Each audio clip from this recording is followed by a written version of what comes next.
नमस्कार बच्चों, स्वागत है आप सबको स्टडी टाइम यूट्यूब चैनल पर। बच्चों, इस वीडियो के माध्यम से कक्षा 8 क्लास का विज्ञान का जो 4 चैप्टर है विद्युत धारा का रासायनिक प्रभाव chemical effect of electric current, जो चैप्टर का अध्याय का नाम है, इस चैप्टर को जो सो आपको मैं विस्तार पूर्वक बताने वाला हूँ। आप जो सो एक एक बातों को जो सो मेरा ध्यान से सुनते जाइएगा, तब जो सो ये चैप्टर जो सो आपको पूरा तरह से समझ में आ जाएगा। तो चलिए वीडियो को शुरू करते हैं। देखिए क्या कहा जाता है और हमारी बातों को जो सो ध्यान से जरूर देखिएगा और लास्ट तक वीडियो को जरूर देखिएगा। देखिए कहा जाता है, पहले चैप्टर का नाम समझिए, विद्युत धारा का रासायनिक प्रभाव। यानी कि हमें इसमें जो सो कुछ विद्युत के बारे में पढ़ना होगा, कुछ करंट के बारे में और कुछ केमिकल इफेक्ट जो होते हैं उसके बारे में हमें पढ़ना होगा, रासायनिक प्रभाव के बारे में। ठीक है, अब देखते हैं। देखिए कहा जाता है, आप जानते हैं कि कुछ ठोस पदार्थ ऐसे होते हैं जिनसे विद्युत धारा का चालन होता है। आप जानते हैं कि कुछ ठोस पदार्थ ऐसे होते हैं जिससे क्या होता है, विद्युत धारा का चालन होता है। ऐसे ठोस पदार्थ को विद्युत धारा का चालक कहते हैं, विद्युत का चालक कहते हैं।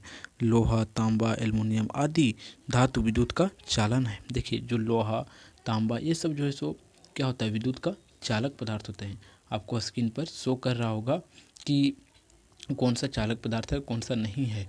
तो देखिए आपको समझाते हैं। जैसे आप जो है सो अपने घर में भी देखते होंगे, जो विद्युत धारा आता है, करंट आती है आपके घर तक, जो बिजली आती है, देखिए वो किससे आती है, एक वायर से होके आती है। और वायर के ऊपर आप देखते होंगे, वायर के ऊपर क्या होता है, प्लास्टिक या जो सो रबर का कवर चढ़ा होता है। लेकिन उसका अंदर जो है सो एक प्रकार का क्या होता है, पदार्थ होता है। वह जो सो एल्युमिनियम का हो सकता है, तांबे का हो सकता है। तो वह जो सो विद्युत का सुचालक पदार्थ होता है। और अभी आपको फिर मैं भी कुचालक बताऊंगा। तो आगे देखिए, फिर कहा जाता है इसके विपरीत, यानी कि इसके विपरीत जो कुचालक पदार्थ होते हैं वो उसके विपरीत। देखिए इसके विपरीत कुछ ठोस पदार्थ ऐसे होते हैं जिनसे विद्युत धारा का चालन नहीं होता है।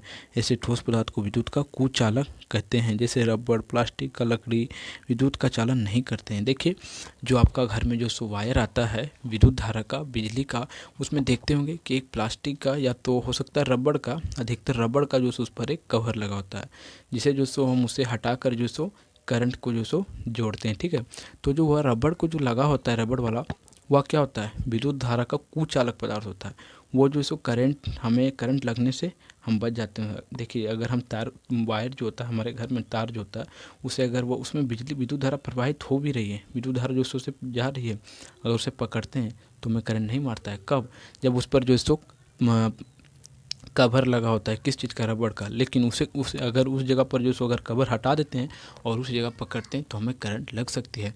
क्योंकि हमने क्या किया, डायरेक्ट जो सो हमारा हाथ जो सो या उंगली जो सो विद्युत धारा के संपर्क में आ जाती है। जो ठोस पदार्थ होता है और वह जो सो हो सकता है कि धातु का पदार्थ हो, एल्युमिनियम, लोहा, तांबा, इस प्रकार के पदार्थ जो होते हैं, इसे जो सो विद्युत का कुचालक होता है। और जो विद्युत का चालन नहीं करते वो कुचालक होते हैं, जैसे रबड़, प्लास्टिक, लकड़ी।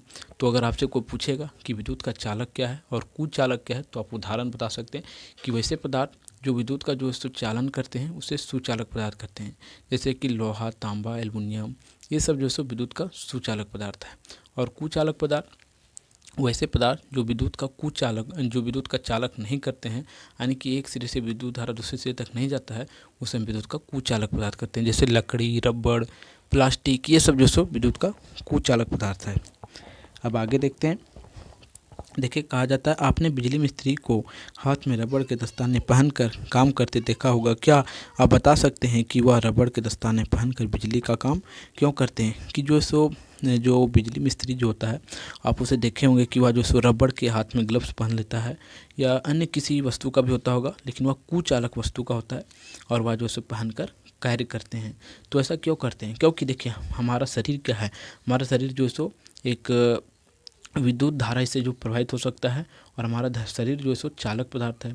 और चालक पदार्थ होने के कारण जो है सो अगर हमारा शरीर या हमारे जो है सो हाथ से अगर हम टच करते हैं या कहीं से भी शरीर में अगर हमारा कहीं भी टच हो जाता है करंट, विद्युत धारा, तब जो सो हमें करंट लग सकती है। लेकिन अगर हम ग्लव्स पहन लेते हैं तो ग्लव्स क्या करते हैं, हमें जो सो डायरेक्ट संपर्क होने से विद्युत धारा से बचा देता है, जिससे हमें विद्युत धारा नहीं लगता है।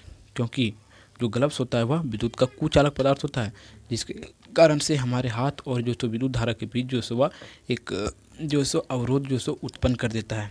इसी कारण से जो सो जो विद्युत धारा का जो मिस्त्री होता है, बिजली मिस्त्री जो होते हैं, वह जो सो हाथ में रबड़ के ग्लव्स को जो सो पहनकर विद्युत का कार्य करते हैं।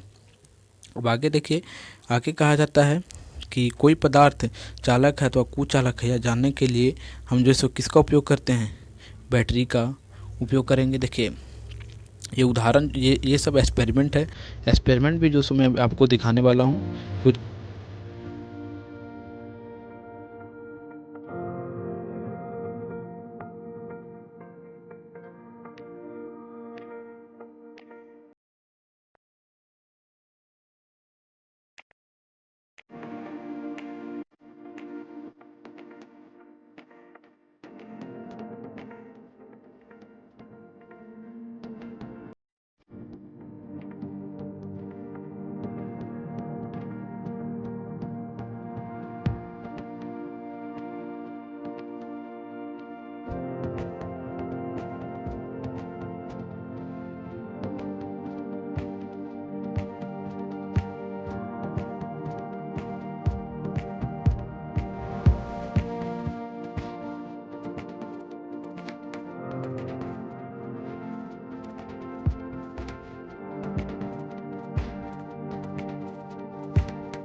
एक्सपेरिमेंट वीडियो भी आपने देख लिया। उसके बाद आपने देखा होगा कि वहाँ जो सो किस प्रकार सुचालक और कुचालक पदार्थ को जो सो रख कर जो सो विद्युत धारा जो सो प्रवाहित हो रहा है या नहीं हो रहा है, यह भी आपने देखा। तो आप समझ गए होंगे कि किस प्रकार जो सो सुचालक पदार्थ से होता है, किस प्रकार जो सो विद्युत धारा कुचालक पदार्थ से प्रवाहित होता है। अब आगे देखिए, आगे क्या कहा जाता है, क्या द्रव भी विद्युत का चालन करते हैं? कि जो द्रव पदार्थ है, यानी कि अब आपके पास जल है तो जल भी क्या करता है, विद्युत धारा का जो है वह सुचालक होता है या कुचालक। कहने का अर्थ ये बनता है कि देखिए, जैसे कि आप एक गिलास पानी लेते हैं और उसमें जो सो विद्युत धारा तार को जो सो डुबा देते हैं। ऐसा आप घर पर जो सो प्रयोग नहीं कीजिएगा, लेकिन आपको मैं बताने का, आपको जानकारी देने के उद्देश्य से मैं आपको बता रहा हूँ। तो उसमें क्या करते हैं, हम एक वायर लेते हैं करंट का और उसे डाल देते हैं, तो और उसमें जो सो एक बल्ब को मतलब सर्किट तरह बनाते हैं। तो क्या पानी से जो सो बल्ब जल जाता है जब उसमें सर्किट पूरा हो जाता है तब? तो आप देखते होंगे कि हाँ, ऐसा हो जाता है। ये वीडियो भी आपको मैं एक्सपेरिमेंट में अभी मैं आपको दिखाऊंगा। पहले इसका जो सो उदाहरण क्रियाकलाप को समझिए, उसके बाद में अभी आपको दिखाऊंगा। देखिए, कहा जाता है प्लास्टिक के एक ढक्कन में सिरका अथवा नींबू का रस लीजिए। सिरका को आप जानते होंगे, और नींबू का रस लीजिए। या ध्यान रखिए कि दोनों सिरों के बीच की दूरी कम से कम 1 सेंटीमीटर हो, ताकि ये एक दूसरे से जो सो टच नहीं करे।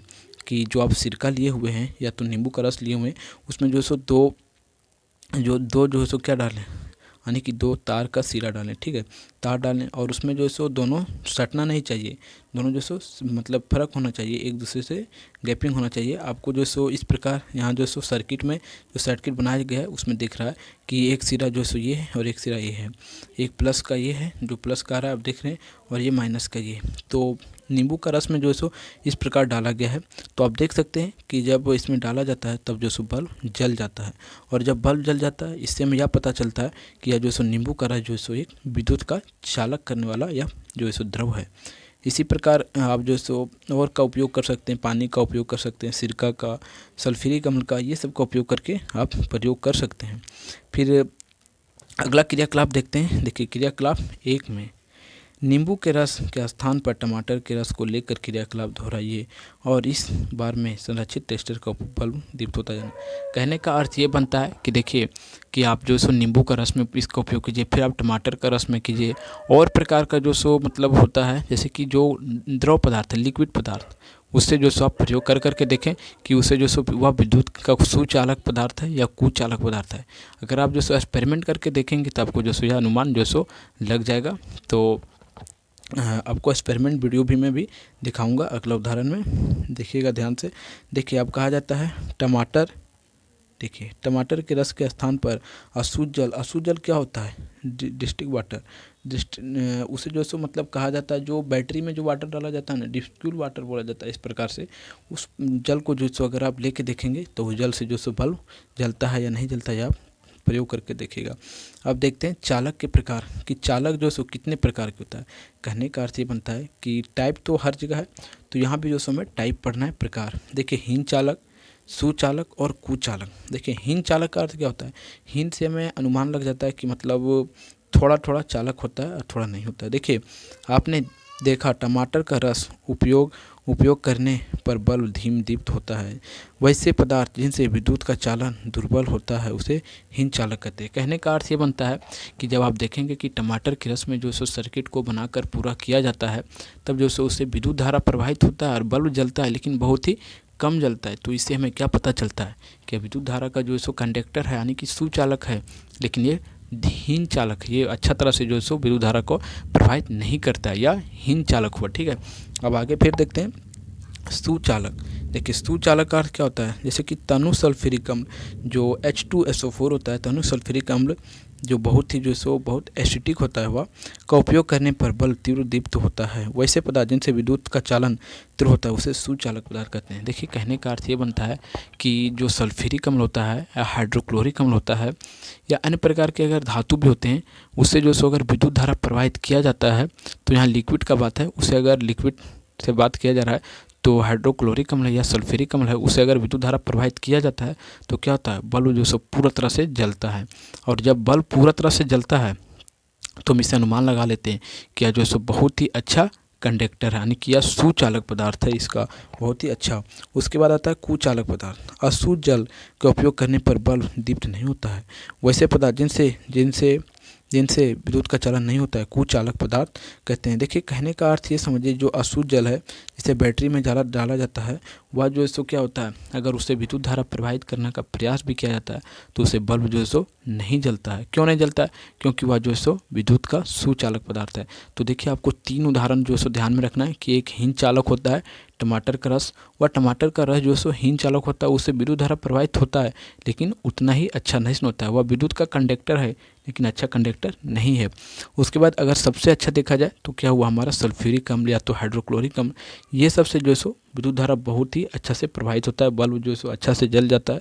उसके बाद तीसरा आता है हमारा तीसरा आता है हमारा अशुद्ध जल।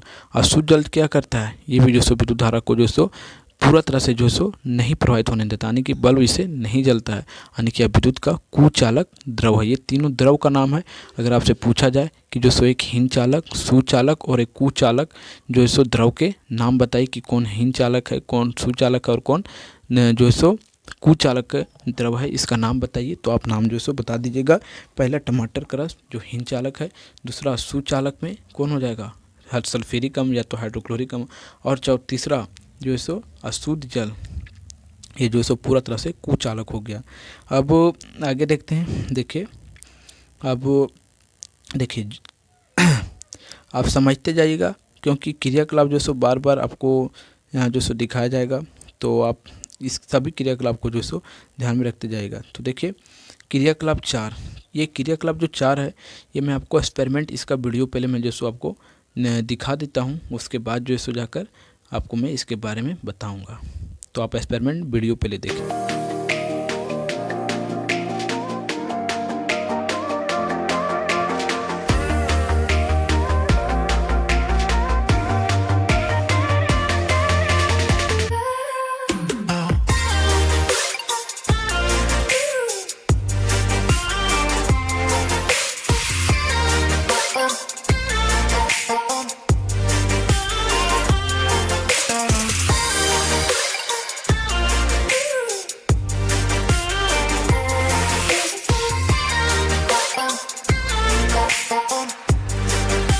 वीडियो आपने देख लिया। इसके बाद देखिए कहा जाता है एक नींबू को 2 टुकड़ों में काट लीजिए। देखिए हमारा एक्सपेरिमेंट जो वीडियो आपको मैं दिखाया वो जो सो नींबू हमारा 4 नींबू है, ठीक है, 4 नींबू है।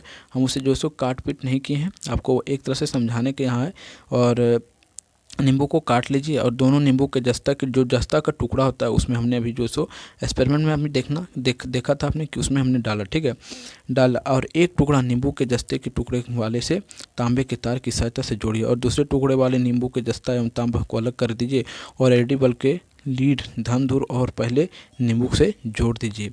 कहने का अर्थ ये बनता है हमारे पास 4 नींबू था और चारों नींबू को जो सो मैं एक सर्किट के रूप में जो सो सजा लिया और उसमें एक जस्ता का टुकड़ा और एक जो सो तांबे का टुकड़ा डाल लिया और वो दोनों को हम एक को प्लस ध्रुव और एक को धन ध्रुव और एक को ऋण ध्रुव, यानी कि एक प्लस पॉजिटिव मान लिया और एक को नेगेटिव, और उसे जो सो बल्ब को हम जो सो जलाने का प्रयास किए। तब देखते हैं कि जो सो सर्किट पूरा करने पर जो सो बल्ब क्या होता है, जल जाता है। अब आगे समझिए, देखिए, जोड़िए एवं छोटे लीड ऋण ध्रुव को जोड़िए और जस्ते के टुकड़े को तार से जोड़िए। बल्ब का अवलोकन। अब जो सो आपने देखा होगा कि वहाँ जो सो बल्ब क्या होता है, जल जाता है। तो बल्ब का अवलोकन में हमें क्या प्राप्त हुआ। अब एलईडी का अवलोकन कीजिए। एलईडी दीप्त हुआ और सावधानी क्रियाकलाप करने से पूर्व अपना बल्ब चेक कर लीजिए कि बल्ब जो सो फ्यूज तो नहीं है, नहीं तो आप कंफ्यूज हो जाएंगे। आपको जो सो यहाँ इस प्रकार फिगर दिखाया गया है, तो आप इस फिगर को भी ध्यान में रख सकते हैं और जो सो मैं आपको जिस प्रकार एक्सपेरिमेंट दिखाया आप घर में उस प्रकार एक्सपेरिमेंट कीजिएगा। क्योंकि मैंने 4 नींबू लिया है इसलिए, क्योंकि वह नींबू से जो है सो ज़्यादा जो सो विद्युत धारा हमें मिल जाए और इससे में जो सो बल्ब अच्छी तरह से जल जाए, इसीलिए जो सो मैंने 4 नींबू का प्रयोग किया या 5 नींबू जो भी है। लेकिन आप जो सो 1 नींबू का प्रयोग कीजिएगा तो उससे जो सो विद्युत धारा तो प्रवाहित होगा, यानी कि उससे हमें मिलेगा, लेकिन हमें जो सो बल्ब जो सो जलने लायक पूरा तरह से अच्छा से नहीं मिलेगा। तो इसीलिए हमने जो सो 4-5 नींबू का वहाँ उपयोग करके आपको एक्सपेरिमेंट में बताया है। अब देखिए आगे, देखिए तार हमेशा तांबे का लें क्योंकि विद्युत का अच्छा चालक होता है। इसी तरह आप नींबू के स्थान पर आलू टमाटर को रख कर प्रयोग करके देखिए, और इस प्रकार कह सकते हैं कि कुछ द्रव भी विद्युत का चालन करते हैं। कहने का अर्थ ये बनता है कि आप जो सो अभी आपको मैं एक्सपेरिमेंट करके नींबू का दिखाया, नींबू की जगह पर आप आलू टमाटर ये सब के भी जो सो रख कर देख सकते हैं और इस प्रकार हमें जो सो एक निष्कर्ष निकलता है कि जो सो विद्युत धारा का जो द्रव बीज होते हैं वह विद्युत धारा का चालन करते हैं। ठीक है, अब आगे देखते हैं। अब कहा जाता है, अब बताइए, कुछ यहाँ प्रश्न पूछा जाता है जो रेड लाइन में है, जो रेड आपको दिख रहा होगा कि 2 द्रवों का नाम बताइए जो विद्युत का चालन करता है। तो एक हो गया कौन, नींबू का रस, और एक जो सो सल्फ्यूरिक अम्ल हो गया, और एक जो सो हाइड्रोक्लोरिक अम्ल भी लिख सकते हैं आप, लेकिन हमें 2 पूछा गया है, तो एक नींबू का रस और एक सल्फ्यूरिक अम्ल। ठीक है, ये जो सो अगर आपको इस प्रकार का प्रश्न पूछ लिया जाएगा तब इसी में जो सो आप आंसर दे दीजिएगा। तो स्कूल में आप जो सो दे दीजिएगा आंसर इसी प्रकार। फिर आगे कहा जाता है, जब विद्युत धारा बल्ब से होकर बहती है तो उसके तंतु में ऊष्मीय प्रभाव के कारण गर्म होकर दीप्त हो जाता है और बल्ब जो सो दीप्त होता है, जबकि इससे होकर विद्युत धारा बहती है। और जब बल्ब से होकर दुर्बल धारा बहती है तब बल्ब धीमी दीप्त होता है। देखिए, कहने का अर्थ ये समझिए कि जो सो बल्ब जल कैसे जाता है, क्योंकि जो उससे विद्युत धारा जब प्रवाहित होने लगता है तो क्या होता है, बल्ब का जो फिलामेंट होता है वह जो सो पूरा तरह से हीट हो जाता है और हीट एनर्जी के कारण जो सो वह गर्म होकर जो सो जलने लगता है। ठीक है, इस प्रकार कहा जा रहा है। और अगर आप अच्छी धारा मतलब आपको विद्युत धारा जो सो अच्छी मिल रहा है, अभी नींबू का एक्सपेरिमेंट में आपने देखा होगा वहाँ जो सो विद्युत धारा अच्छा मिलता है, तब जो सो क्या होता है वह जल जाता है, अच्छा मतलब कि ज़्यादा जो सो दीप्त होता है। लेकिन आप जो सो टमाटर का रस ये सब से आप जो एक्सपेरिमेंट करेंगे तब जो सो इससे विद्युत धारा जो सो अच्छे से नहीं मिलता है, जिसके कारण जो सो अच्छे से बल्ब नहीं जल पाएगा। ठीक है, अब आगे देखते हैं। अगर परिपथ में अत्यंत दुर्बल धारा बहती हो, अत्यंत दुर्बल का अर्थ क्या होता है, यानी कि बह रहा है, मतलब कि हम जैसे कि कहने का अर्थ ये समझिए, हमारे घर में कुछ ऐसे उपकरण हैं जैसे कि फ्रिज मोटर ये सब हैं, और उसे जो सो हमें चलाने के लिए 220 वोल्ट की आवश्यकता होती है, और अगर हमें 100 वोल्ट ही मिल रहा है तो क्या वह जलेगा या चलेगा, नहीं चलेगा। इसी प्रकार बल्ब को जलने के लिए, एलईडी बल्ब को जलने के लिए हमें जो सो 1 एम्पियर 2 एम्पियर का जो सो हमें क्या चाहिए, जो सो विद्युत धारा चाहिए, लेकिन उतना नहीं मिल रहा है इस प्रकार सर्किट पूरा करने पर। तो तंतु में ऊष्मा प्रभाव दीप्त करने में असमर्थ होता है, अर्थात बल्ब दीप्त नहीं होता है। ऐसे दुर्बल विद्युत धारा को भी संसूचक कह सकते हैं। इसके लिए हम किसी दूसरे प्रकार के परीक्षण का उपयोग करना होगा, और दूसरे प्रकार का हमें जो सो परीक्षण करना होगा। अब देखते हैं दूसरा परीक्षण हमें क्या कहा जा रहा है। देखिए, अब कहा जाता है, समझिएगा आप जो सो हमारी बातों को ध्यान से सुनते जाइएगा, तब जो सो आप जो सो परीक्षा में जो सो फुल मार्क्स लाइएगा। ठीक है, तो अब देखते हैं। देखिए समझिए, चुंबकीय प्रभाव पर आधारित संरचित। कहने का अर्थ ये बनता है चुंबकीय पदार्थ पर। हमें आपको पता होगा कि चुंबकीय प्रभाव क्या होता है। अगर नहीं पता है तो जो सब मैं अभी आपको डिटेल में बताऊंगा कि देखिए विद्युत धारा जो होता है ना, वो जब वहाँ से यहीं से गुजरता है तो वह थोड़ा सा जो है सो मैग्नेटिक फील्ड चुंबकीय तरह से जो है सो उत्पन्न करता है। चुंबकीय फील्ड यानी कि चुंबकीय घेरा उत्पन्न करके जाता है। ठीक है, तो देखिए ये एक्सपेरिमेंट भी मैं आपको दिखाने वाला हूँ, लेकिन पहले हमारी बातों को जो है सो क्रियाकलाप को ये ध्यान से पहले सुन लीजिए। देखिए आपको याद होगा कि विद्युत धारा चुंबकीय प्रभाव की उत्पन्न करता है कि विद्युत धारा जो है सो थोड़ा सा चुंबकीय और मतलब ज़्यादा अगर करंट रहा तो ज़्यादा जो है सो चुंबकीय प्रभाव उत्पन्न करता है उपयोग संरक्षित बनाता है। माचिस की खाली डिब्बे में भीतर का ट्रे लीजिए और इस ट्रे में एक चुंबकीय, आप क्रियाकलाप को समझते जाइए। ये क्रियाकलाप जो सो 5वां क्रियाकलाप आप समझिएगा बढ़िया से। इस ट्रे में एक चुंबकीय कंपास रखिए। चुंबकीय कंपास जिसे हम जो सो उसे क्या बोलते हैं, कंपास, जो आपने देखा होगा। अभी एक्सपेरिमेंट में आपको दिखाएंगे कि कंपास किस प्रकार होता है और किस प्रकार एक्सपेरिमेंट किया जाता है, ये भी जो सो मैं आपको दिखाऊंगा। तो आप ध्यान से उस वीडियो को देखिएगा और समझिएगा कि इस वीडियो के माध्यम से हम कहना और आपको समझाना क्या चाह रहे हैं। लेकिन पहले अब हमारी बातों को समझिए। तार को सिरे को बैटरी से टर्मिनल से पहले जोड़ लीजिए। दूसरे तार के एक सिरे को बैटरी से टर्मिनल से जोड़िए और दोनों तारों के स्वतंत्र सिरों को अनुतीत कर स्विच को जोड़ लीजिए। यानी कि जिस प्रकार जो सो हम आपको परिपथ बनाना सिखाएंगे उसी प्रकार जो सो आप परिपथ बनाइएगा। ठीक है, यहाँ आपको दिख रहा होगा तो इस प्रकार परिपथ बना सकते हैं। लेकिन सबसे पहले जो सो आप हमारा जो सो एक्सपेरिमेंट समझिए। देखिए एक्सपेरिमेंट आप देखिए किस प्रकार आपको दिख रहा है, और एक्सपेरिमेंट देखने के बाद जो सो आप अपना दिमाग में सोचिए कि कैसे जो सो यह हुआ या कैसे नहीं हुआ। तो चलिए एक्सपेरिमेंट देखिए।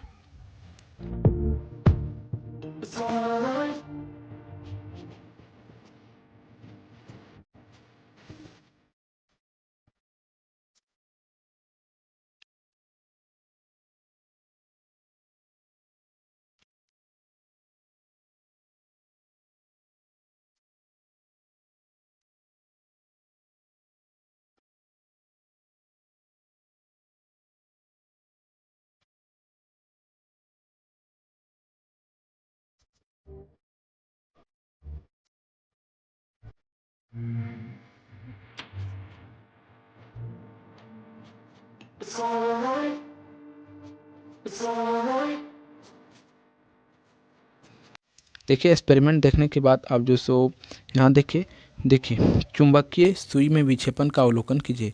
क्या चुंबकीय सुई में विक्षेपण दिखाई देता है? आपने देखा कि जब जो सो दोनों वायर को जो सो जब सटाया जा रहा है, यानी कि एक दूसरे के संपर्क में लाया जा रहा है, तब जो सो चुंबकीय सुई में हमें विक्षेपण मिलता है। यानी कि इससे हमें यह पता चल जाता है कि विद्युत धारा जो है सो चुंबकीय जो सो प्रभाव उत्पन्न करता है, और चुंबकीय प्रभाव उत्पन्न करने के कारण से हमारे कंपास में जो है सो कंपास सुई जो है सो विक्षेपित हो रहा है, यानी कि उसमें कुछ हमें परिवर्तन दिखाई दे रहा है। इसी कारण से फिर आगे कहा जाता है यह विक्षेपण विद्युत धारा के प्रभाव के कारण चुंबकीय क्षेत्र उत्पन्न करता है, और चुंबकीय क्षेत्र उत्पन्न करता है जिसके कारण से जो चुंबकीय सुई जो होता है कंपास के अंदर लगा वह जो सो उसकी ओर आकर्षित होना चाहता है। यानी कि जब मैग्नेटिक फील्ड उत्पन्न होता है तब जो सो इधर उधर उसका सुई जो सो होने लगता है, उसमें विक्षेपित होने लगता है। कि फिर आगे कहा जाता है नींबू के रस में डुबाकर निक्षेपित कीजिए। क्या आपको चुंबकीय सुई में विक्षेपण दिखाई देता है? और चुंबकीय सुई जो सो विक्षेपण आपको दिखाई देता होगा, ये आप ध्यान से देखे होंगे एक्सपेरिमेंट में। फिर आगे देखिए बाहर निकाल कर तथा पोंछ लीजिए सुई, और फिर इस क्रियाकलाप को बारी बारी से दूध, अशुद्ध जल, सिरका, वनस्पति, शहद आदि द्रवों के साथ दोहराइए। और यही इसी प्रकार का जो सो आप जो सो कुछ पदार्थ लीजिए, द्रव पदार्थ, उसके साथ भी जो सो दोहराइए कि क्या इससे उत्पन्न हमारा चुंबकीय जो सो मैग्नेटिक प्रभाव, चुंबकीय फील्ड उत्पन्न हो रहा है कि नहीं। अब देखिए आगे देखते हैं, तो वीडियो को ध्यान से जरूर देखिएगा और आप जो सो कॉपी कलम लेके जो सो बैठ जाइए और लिखते जाइए जो हम इम्पोर्टेंट बात को बता रहे हैं, क्योंकि वही जो सो आप अपना से नोट्स बनाइएगा अपने से, तो वह जो सो बेहतर नोट्स होगा, तो वही नोट्स जो सो आपको काम देगा। और जो सो मेरा नोट्स आप मांगेंगे तो वो आपको समझ में नहीं आने वाला है। तो आप देखिए पदार्थ, चुंबकीय सुई विक्षेपण और चालकहीन। नींबू का रस क्या चुंबकीय सुई का विक्षेपण करता है? हाँ, सिरका भी करता है और ये अच्छा चालक है, सिरका भी अच्छा चालक है, ठीक है। और नल का पानी ये भी करता है, ठीक है। और ये सब आपको एक्सपेरिमेंट में नहीं दिखाएं, लेकिन ये सब करता है, हमें पता है। और फिर चालक या विद्युत का चालक भी ठीक करता है। वनस्पति तेल ये नहीं करता है, मतलब उतना अच्छा नहीं है, और ये जो सो चालक नहीं करता है, ठीक है। दूध भी जो सो नहीं करता है उतना अच्छा से। शहद भी नहीं करता और अशुद्ध जल भी नहीं करता है, ठीक है। तो आप जो सो हमारी बातों को समझ लिए होंगे। अब आगे देखते हैं। अब आगे देखिए, समझिए। आप सारणी देकर बता सकते हैं कि कुछ द्रव विद्युत के चालक होते हैं तथा कुछ द्रव विद्युत के हीनचालक होते हैं, जबकि अशुद्ध जल विद्युत का कुचालक है। आप समझिए, देखिए आपको जो सो उसी समय बताएं कि हीन चालक क्या है, सुचालक क्या है और कुचालक क्या है। तो देखिए कुछ पदार्थ ऐसे हैं ना जो वह जो सो हीन चालक होते हैं, यानी कि उससे विद्युत धारा प्रवाहित होता है लेकिन थोड़ी मात्रा में होता है। और कुछ पदार्थ ऐसे हैं कि उससे विद्युत धारा जो सो पूरा प्रवाह होते हैं और उससे बल्ब जो सो पूरा तरह से जो सो तीव्र गति में जलता है। लेकिन अशुद्ध जल जो है सो उससे जो सो बल्ब थोड़ा सा भी नहीं जलता है। क्यों नहीं जलता है ये आपको अगले कक्षा में पढ़ना होगा। लेकिन इतना आप जान जाइए कि अशुद्ध जल जो है सो क्या है, एक जो है सो कुचालक द्रव है। अब आगे देखिए, आगे समझते जाइएगा। क्रियाकलाप 6, ठीक है। प्लास्टिक या रबड़ की तीन साफ तथा सूखे ढक्कन लीजिए, ठीक है। और प्रत्येक ढक्कन में थोड़ा सा चाय के चम्मच के बराबर अशुद्ध जल लीजिए। चाय के चम्मच जो होता है ना, यानी कि जिस प्रकार बच्चों को दवा पिलाया जाता है उतना ही चम्मच में जो सो आपको अशुद्ध जल लेना है। और एक ढक्कन में कुछ बूंदे नींबू का रस या सल्फ्यूरिक अम्ल, दूसरे में पोटेशियम आयोडीन या कास्टिक सोडा, और तीसरे ढक्कन में चीनी के दाने को घोलिए। इस संरक्षित को स्वतंत्र सिरों के बारी बारी से सावधानीपूर्वक डुबाइए। परीक्षण कीजिए कि इनमें कौन सा विलयन विद्युत का चालन है। देखिए आपको बार बार एक बात तो जो दिमाग में नहीं समझ में आता होगा कि अशुद्ध जल क्या है। अशुद्ध जल तो बैटरी में जो पानी डाला जाता है ना, वह अशुद्ध जल होता है, आप समझिए। तो अशुद्ध जल होता है और उसमें जो है सो विद्युत धारा का चालन नहीं होता है, तो उसी जल का बात कहा जा रहा है इसमें, ठीक है। तो आप कंफ्यूज नहीं होइएगा कि अशुद्ध जल क्या कहा जा रहा है। तो आपको क्या कहा गया कि 3 चम्मच लीजिए, 3 चम्मच में से 1 चम्मच में से जो अब अशुद्ध जल लिए उसमें नींबू का रस डालिए, दूसरा में जो सो कास्टिक सोडा डालिए, और तीसरा में क्या कीजिए, थोड़ा सा चीनी डालिए। और उसके बाद देखिए तीनों को घोलिए, और तीनों में जो सो विद्युत धारा जो है सो मतलब प्रवाहित करके देखिए किसमें अच्छा जो सो होता है, किसमें यानी कौन विद्युत का हीन चालक होता है, कौन सुचालक होता है और कौन पूरी तरह से कुचालक होता है करते हैं, तथा कौन, देखिए फिर कहा जाता है कौन सा नहीं। आपको आपको क्या परिणाम प्राप्त हुआ, और क्या परिणाम प्राप्त हुआ सुनिए। देखिए अशुद्ध जल में अम्ल, लवण या क्षार घोला जाता है तो वह विद्युत का चालन करता है। जब उसमें अम्ल, क्षार ये सब घोला जाता है, जो पोटेशियम परमैंगनेट है वो क्या है, क्षार है, और जो नींबू का रस जो है सो अम्ल है, तो अम्ल और क्षार जब इसमें घोला जाता है तो वह विद्युत का चालन करने लगता है।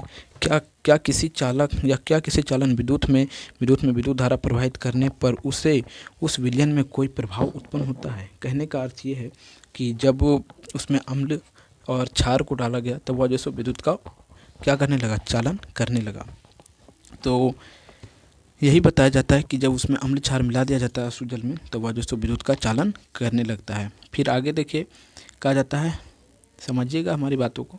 विद्युत धारा के रासायनिक प्रभाव समझिए। अब विद्युत धारा के जो रासायनिक प्रभाव है, हमारा जो चैप्टर का नाम भी है यही है, chemical effect of the current, ठीक है। तो हमारा यही मेन टॉपिक है, आप समझिए इसे। विद्युत धारा कई रासायनिक परिवर्तन ला सकती है। जब चालक विलयन में विद्युत धारा प्रवाहित की जाती है तो यह किस प्रकार का प्रभाव उत्पन्न करती है, आइए इसकी जानकारी क्रियाकलाप के द्वारा समझिए। यानी कि जब विद्युत धारा जो है सो हमारे रासायनिक प्रभाव उसके अंदर क्या लाती है, जैसे कि जब उसमें देखिए कहने का अर्थ होता है कि जब नींबू के रस से और टमाटर के रस से जब विद्युत धारा प्रवाहित किया जाता था या शुद्ध जल से विद्युत धारा प्रवाहित किया जाता था, तो आखिर उसके अंदर होता क्या है, यानी कि उसमें केमिकल इफेक्ट, रासायनिक परिवर्तन क्या होता है जिसके कारण से विद्युत धारा प्रवाहित होने लगता है या नहीं होता है, क्यों? तो यही क्रियाकलाप के द्वारा समझाने वाले हैं। देखिए दो दो बेकार पड़ी सेल के कार्बन की छड़ निकालिए। जो कार्बन काला सा होता है बेकार सेल में, उसे निकालिए। उनकी धातु को टोटियों को रेनमड के द्वारा जो है उसे साफ करिए। इस पर तांबे का तार लपेटकर उन बैटरी तथा स्विच के संयोजन कीजिए। इन दोनों छड़ों को कार्बन या इलेक्ट्रोड कहते हैं। और कार्बन की छड़ के स्थान पर लोहे की कील भी आप ले सकते हैं। वह जो सो 6 सेंटीमीटर लंबा होनी चाहिए। आपको जो सो यह सर्किट दिख रहा होगा कि किस प्रकार इसमें लेना है। अम्लीय जल में विद्युत धारा का प्रवाहित करना, कि जो अम्लीय जल होते हैं उसमें विद्युत धारा का प्रवाहित करना, यानी कि ये सर्किट को पूरा करने के बाद जो है सो आपको एक क्या करना है, जो अम्लीय जल लेना है। ठीक है, अब आगे समझते हैं। कांच की बीकर में 250 ml जल लीजिए और इस जल में दो बूंद क्या कीजिए, सल्फ्यूरिक अम्ल मिला दीजिए ताकि जल अधिक चालक हो जाए।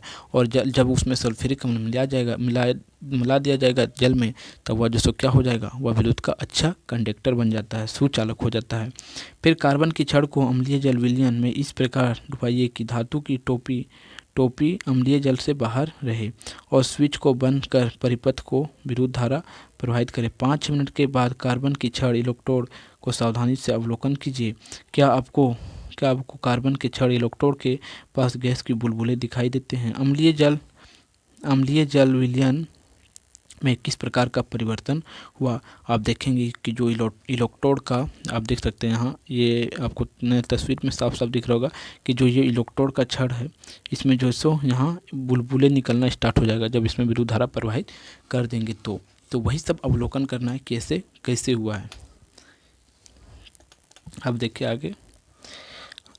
आगे कहा जाता है, आपने देखा कि जब अम्लीय जल विलयन में विद्युत धारा प्रवाहित की जाती है तो अम्लीय जल में रासायनिक परिवर्तन होता है। तो उसमें क्या होता है, जो अम्लीय जल था उसमें एक तरह से रासायनिक परिवर्तन हो जाता है। इसे विद्युत धारा का रासायनिक परिवर्तन कहते हैं या रासायनिक प्रभाव कहते हैं।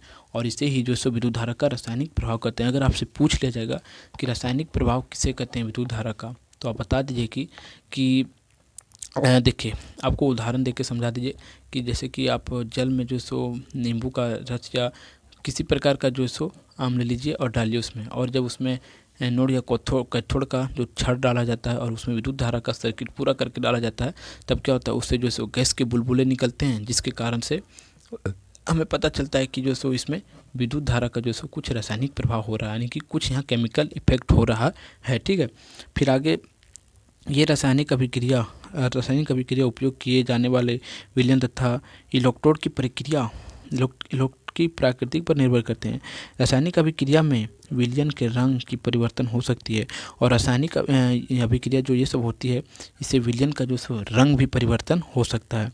तो दो प्रकार का होता है, एक विद्युत अपघटन और दूसरा विद्युत अनपघटन। ठीक है, तो किसी विलयन में विद्युत धारा का प्रवाह करने पर विलयन में रासायनिक निक्षेप होता है। इस प्रक्रिया को विद्युत का अपघटन कहते हैं। समझिएगा विद्युत का अपघटन क्या है। किसी विलयन से विद्युत धारा प्रवाहित करने पर विलयन में रासायनिक निक्षेप होता है, इस प्रक्रिया को विद्युत अपघटन कहते हैं। जैसे कि आप किसी प्रकार का विलयन लीजिए और उसमें विद्युत धारा डाला जाता है, तो उसमें क्या परिवर्तन हुआ क्या नहीं हुआ, उससे ही विद्युत का जो सो अपघटन कहते हैं। ये समझिएगा, यानी कि कुछ तो परिवर्तन होता है ना, तो वही। ठीक है, अब देखिए आगे इन्हें भी जानिए। जल में हाइड्रोजन एवं ऑक्सीजन का अनुपात। सबसे पहले देखिए एक क्रियाकलाप कीजिए जो कहा जा रहा है 8वां है। 2 मोटे विद्युत तार लीजिए तथा उनके सिरों से विद्युत रोधी अवरोध हटा दीजिए, यानी कि मोटा तार लेना है और उसे जो रबड़ की जो ऊपरी परत होती है उसे हटा देना है, यानी कि उसे हटा के ही कार्य करना है। और एक कांच के बर्तन में अम्लीय जल लीजिए। दो कांस्य प्रणाली में अम्लीय जल भरकर बर्तन में उल्टा डालिए। दोनों तारों के एक स्वतंत्र सिरे पर धातु का इलेक्ट्रोड लगाकर दोनों पर खुनलियों में डालिए। दूसरे स्वतंत्र सिरों के साथ बैटरी तथा स्विच लगाकर परिपथ को पूरा कीजिए और परिपथ में धारा प्रवाहित कीजिए और परिपथ में जो सो विद्युत धारा प्रवाहित कीजिए। देखिए आगे क्या होता है। देखिए परखनली के भीतर के परिवर्तन का अवलोकन कीजिए। आपने क्या देखा? दोनों परखनली में गैस के बुलबुले ऊपर उठते दिखाई देते हैं जो पानी की सतह को धकेलते हैं। आप जब इस प्रकार करेंगे तब जो सो अंदर से जो सो गैस के बुलबुले निकलते हैं और वह गैस जो सो हाइड्रोजन और ऑक्सीजन गैस होता है। और इससे हमें पता चल जाता है कि हाँ कुछ केमिकल इफेक्ट हो रहा है, विद्युत धारा का कुछ रासायनिक प्रभाव हमें देखने को मिलता है। फिर आगे आप समझते जाइएगा, ज़्यादा बड़ा चैप्टर नहीं है, आप अगर समझ लीजिएगा तब जो सो आपको बहुत इजी लगेगा। अब देखिए कुछ समय बाद परखनली में एकत्रित गैस के आयतन का पाठ्यांक नोट कीजिए और उसका आयतन क्या हुआ, जो वह गैस जो सो बना उसका जो सो आयतन का जो सो यानी कि उसके बारे में फिर आपको अध्ययन करना है। अब उस गैस के बारे में जो सो आप अध्ययन कीजिए और उसके बारे में बताइए। देखिए अब दिखाता है आयतन को 2 गुना होता है, अतः 2:1 में परखनली में जमा होती है। परखनली ए में जो परखनली ए था हाइड्रोजन गैस तथा परखनली बी में ऑक्सीजन गैस तथा पानी में 2 भाग हाइड्रोजन तथा ऑक्सीजन होता है। अर्थात जल जो आप जानते हैं कि H2O जल का क्या होता है रासायनिक सूत्र H2O यानी कि हाइड्रोजन और ऑक्सीजन से मिलकर बना होता है, जिसके कारण से एक जो सो हाइड्रोजन गैस अलग हो जाता है और एक ऑक्सीजन गैस अलग हो जाता है और इसी प्रकार बताया जाता है। फिर आगे कहा जाता है पता लगाइए किसी बैटरी के धन तथा ऋण ध्रुव पता लगाने पर हेतु आइए बताइए विद्युत धारा का आलू से रासायनिक परिवर्तन का अध्ययन आलू से। ठीक है, आप क्रियाकलाप देखिए, उसके बाद जो सो आपको समझाएंगे। देखिए एक आलू लेकर उसे 2 भागों में काटिए और कुंडली युक्त संरक्षित के स्वतंत्र सिरों को आलू से प्रवाहित कीजिए। लगभग आधे घंटे के पश्चात इसका अवलोकन कीजिए कि आपको आलू के तार के पास नीला धब्बा दिखाई देता है। ये धब्बा कहाँ से आए और ये धब्बा जो सो कहाँ से आए, अन्य की कहने का अर्थ ये बनता है। आप देखिए, आप क्या कीजिए, एक आलू लीजिए और उसमें जो सो क्या कीजिए 2 तार डाल दीजिए, यानी कि जो बैटरी होता है ना उसका एक धन ध्रुव और ऋण ध्रुव भी डाल दीजिए उसी में बैटरी में, और उसमें जो सो विद्युत धारा जो सो प्रवाहित करवाते रहिए। तो आप देखेंगे कि जो सो जहाँ आपने तार को डाला था या धन ध्रुव हो या ऋण ध्रुव हो वहाँ जो सो आलू में नीला धब्बा हो जाता है और वह धब्बा जो सो कहाँ से आया यही पूछा जाता है। आप देख सकते हैं, आपको दिख रहा होगा। तो यही फिर आगे एक्सपेरिमेंट आगे जो सो इसका क्रियाकलाप देखते हैं। इस अभिक्रिया को बार बार दोहराइए। इस हर बार धन टर्मिनल के गिद्र नीले हरा धब्बा दिखाई देता है अतः आयतन लाभस्थित खोज होता है। इसका उपयोग बॉक्स में छिपी बैटरी के धन ध्रुव की पहचान करने में की जाती है कि कौन सा जो सो धन ध्रुव हो और कौन सा ऋण ध्रुव हो। आप देखेंगे कि बार जहाँ आप धन ध्रुव को ही जो जहाँ रखे थे आलू में मतलब कि डालकर वहीं जो सो क्या होता है ज़्यादा नीला धब्बा हमें उत्पन्न हो रहा है बार। फिर इस क्रियाकलाप में आपने देखा विद्युत धारा आलू में रासायनिक अभिक्रिया करती है और इस प्रकार जो सो आलू में जो सो विद्युत धारा का रासायनिक प्रभाव होता है, यह भी आपने देखा। फिर आगे कहा जाता है जिन रंगों में परिवर्तन होता है और जिन रंगों में परिवर्तन होता है आपने देखा कि इस प्रकार जो सो बैटरी के धन ध्रुव और ऋण ध्रुव को जो सो पहचाना जा सकता है कि कौन सा बैटरी का धन ध्रुव हो और कौन सा ऋण ध्रुव हो। जहाँ नीला डब्बा हो जा रहा है बैटरी का धन ध्रुव है। अब देखते हैं विद्युत लेपन क्या है। आपने देखा कि नई साइकिल की हैंडल तथा पेंडल के रिम चमकदार होते हैं। अगर दुर्घटनावश इसमें खरोंच ना लगाए तो चमकदार परत निकल जाती है। कुछ महिलाएं ऐसे आभूषण पहनती है जो देखने में सोने जैसा प्रतीत होता है।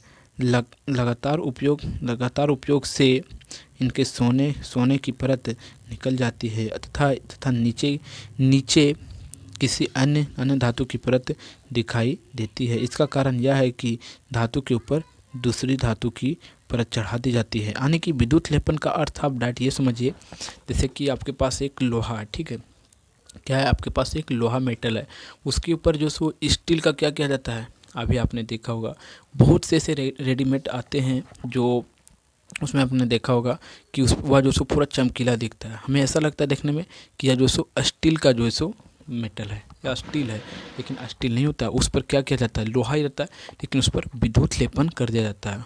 यानी कि स्टील का जो सो उस पर लेपन कर दिया जाता है, जिससे हमें ऐसा लगता है कि वह जो सो लोहा नहीं स्टील का है। ठीक है, तो इस प्रकार के आभूषण में भी होते हैं। आप देखेंगे लोहे की आभूषण होती है, लेकिन यह किसी और पदार्थ की आभूषण होती है, लेकिन उस पर जो सो गोल्ड यानी कि सोना की जो सो परत की जो सो लेपन कर दी जाती है, जिससे ऐसा लगता है कि जो सो वह सोने की आभूषण है, लेकिन वास्तव में नहीं होती है। फिर आगे देखिए, क्या आप जानते हैं कि एक धातु की सतह पर दूसरी धातु की परत किस प्रकार निक्षेपित किया जाती है, यानी कि चढ़ाई जाती है। कि एक धातु है, उसके दूसरे पर देखिए कि एक धातु है, ठीक है, लोहा, उस पर जो सो हमें सोने की या तो हो सकता है स्टील की जो सो हमें परत चढ़ानी है, तो कैसी चढ़ाई जाती है आपको पता है? नहीं पता है तो क्रियाकलाप में आप समझिए। देखिए क्रियाकलाप 10 है। देखिए 10 सेंटीमीटर और 4 सेंटीमीटर के दो दो तार को प्लेट लीजिए। ठीक है, दो तार प्लेट लीजिए और एक एक स्वच्छ एवं सूखे कांच के बीकर में कॉपर सल्फेट का विलयन डालिए और अधिक चालक बनाने के लिए विद्युत विलयन में तनु सल्फ्यूरिक अम्ल डालिए और दोनों प्लेटों को रेडमंड या उसके साफ कर लीजिए और धोकर सुखा लीजिए और बैटरी के धन ध्रुव को प्लेट की बैटरी के ऋण ध्रुव से जोड़िए। इस कॉपर सल्फेट के विलयन में डुबा दीजिए। परिपथ में लगभग 20 मिनट तक धारा प्रवाहित कीजिए और विलयन में एक एक एक इलेक्ट्रोड को निकालकर ध्यानपूर्वक देखिए कहने का अर्थ ये समझिए कि जो मेटल का आप जिस पर परत चढ़ाना चाहते हैं, उस पर जो सो क्या कीजिए, तांबे का प्लेट जो सो जैसे कि तांबे का है और उस पर जो सो आप लोहे का और उस पर आप तांबे का मतलब क्या करना चाह रहे हैं, उस पर परत चढ़ाना चाह रहे हैं, तो उसे जो सो विद्युत धारा के जोड़ दीजिए और पानी लीजिए और पानी में उसे डाल देना है और उस पर जो सो 2-4 बूंद या थोड़ा सा जो सो उसमें अम्ल को मिला देना है और इसी प्रकार जो सो उसमें जो सो सर्किट जोड़कर उसमें विद्युत धारा प्रवाहित कर देना है। तो जो आप देखेंगे कि जिसमें आप चाहते हैं वह जो सो उसका लेपन हो जाता है। तो आपको ये एक्सपेरिमेंट वीडियो भी मैं भी आपको दिखाऊंगा, तो आप देखिए एक्सपेरिमेंट वीडियो।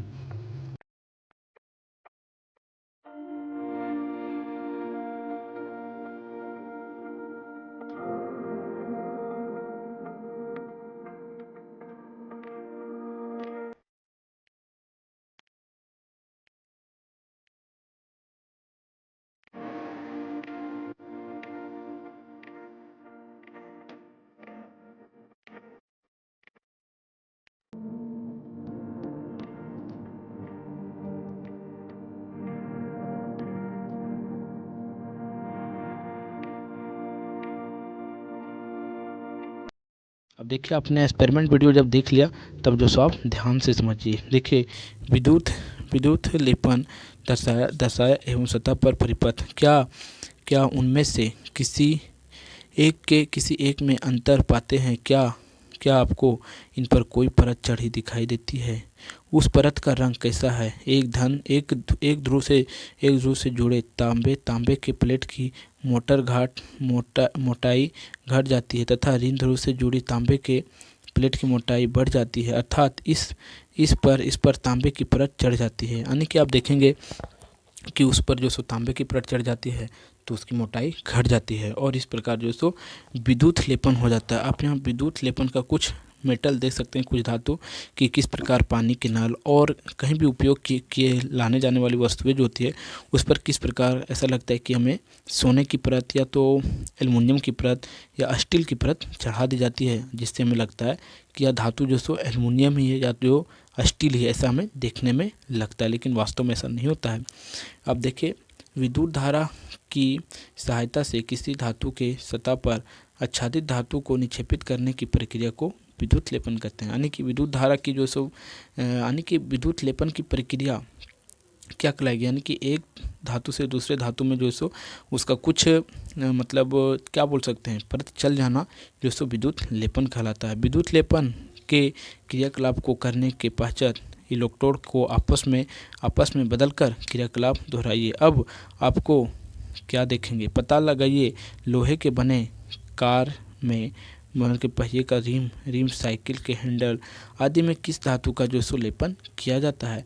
आप साइकिल का हैंडल देखेंगे और बहुत ऐसी चीज़ होते हैं जहाँ आपको वह चमचमाती हुई नज़र आती है, लेकिन वह जो सो क्या जो चमचमाती हुई नज़र आती है वह उसी धातु होता है नहीं, उस पर जो सो वह लेपन किया जाता है उस प्रकार। फिर आगे विद्युत लेपन का महत्व क्या है। देखिए, विद्युत लेपन एक अत्यंत उपयोगी प्रक्रिया है। उद्योग जगत में धातु की वस्तु पर किसी दूसरे धातु की पहली पतली परत निक्षेपित करने के उपयोग धातु बहुत अधिक होता है। उदाहरण स्वरूप कार के कुछ भाग, स्नान गृह के नल, गैस के बर्तन, साइकिल के हैंडल, पहिए का रिम, साइकिल के घंटी तथा अन्य बहुत सारी वस्तुओं पर क्रोमियम की परत निक्षेपित की जाती है। यह देखने में चमकीला होता है और यह क्रोमियम यानी कि आप जो साइकिल का जो सोप है और साइकिल का घंटी, साइकिल का हैंडल और अन्य प्रकार की जैसे कि पानी हैंडल, ये सब जो होता है ना उस पर जो सो क्रोमियम का परत चढ़ाया जाता है। और क्रोमियम जो मेटल है वह जो सो बहुत ही चमकीला होता है और बहुत ही अच्छा लगता है देखने में।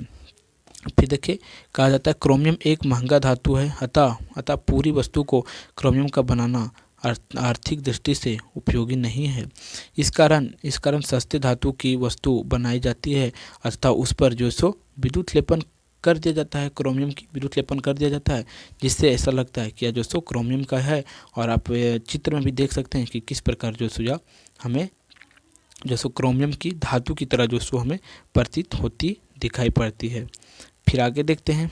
देखिए, सस्ते चांदी के आभूषण सस्ते धातु के बनाए जाते हैं, उन पर चांदी की परत निक्षेपित की जाती है। इस प्रकार सस्ते सोने के आभूषण पर सोने की परत निक्षेपित की जाती है। खाद्य पदार्थों के भंडार एवं उपयोग किए जाने वाले बड़े डब्बे लोहे के होते हैं, जिन पर टीने की परत निक्षेपित की जाती है।